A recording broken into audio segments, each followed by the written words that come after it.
झाल्यानंतर लगेच उडी मारली आणि भाजपमध्ये आले, हे वास्तव आहे. आणि मग आता त्यांचं नशीब बलवत तर म्हणू, 5 उंगलिया घिवे, ते कसं जिल्ह्यातलं भाजप ते चालवतात. राष्ट्रवादीशी नातं होतं, अजितदादा राष्ट्रवादी गट ते चालवतात, सगळे फॉर्म ह्या खिशात ह्या खिशात. शरद पवारचे राष्ट्रवादी ते मागच्या खिशात, ते फॉर्म त्यांच्याकडं. एक आमच्यातला गद्दाराचा गट शिवसेनेचा, ते बी पुढच्या खिशात, त्याचे बी फॉर्म तिथं. राहिला कुठला पक्ष?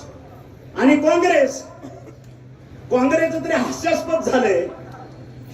ज्या वेळेस आमच्यासारखे बालबच्चे नव्हते, लढणारं एकही नेतृत्व ह्या जिल्ह्यामध्ये नव्हतं, त्यावेळेस मी तरी असं म्हणेन, मला वंदनीय आहेत, वंदनीय मधुकररावजी चव्हाण, त्यांनी ह्या महाशक्तीला तोंड दिलं, 30 वर्ष किल्ला लढवला.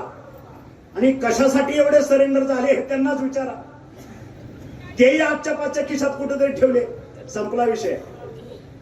आणि म्हणून युती का आघाडी हा विषयच राहिलेला नाही त्या ठिकाणी. 5-5 पक्ष ज्यावेळेस एक माणूस घेऊन चालतो, हा कुणाचाच नसतो हे लक्षात ठेवा. कारण गद्दारी ही रक्तातच आहे, तो कुठल्याच पक्षाचा नाही. उद्या हा महायुतीचं सरकार जाऊ द्या किंवा कुठली अडचणी उद्या महायुतीच्या सरकारला, आणि आघाडीचं सरकार किंवा कुठली काही नवीन समीकरण जुळू द्या, पहिला उडी मारणार हे बेडूक असेल, हे तुम्हाला सांगतो. कारण तत्व आणि नियत या दोन्ही गोष्टीचा अभाव असणारी माणसं आहे. विचार हा प्रकार नाही, तत्व हा प्रकार नाही. आणि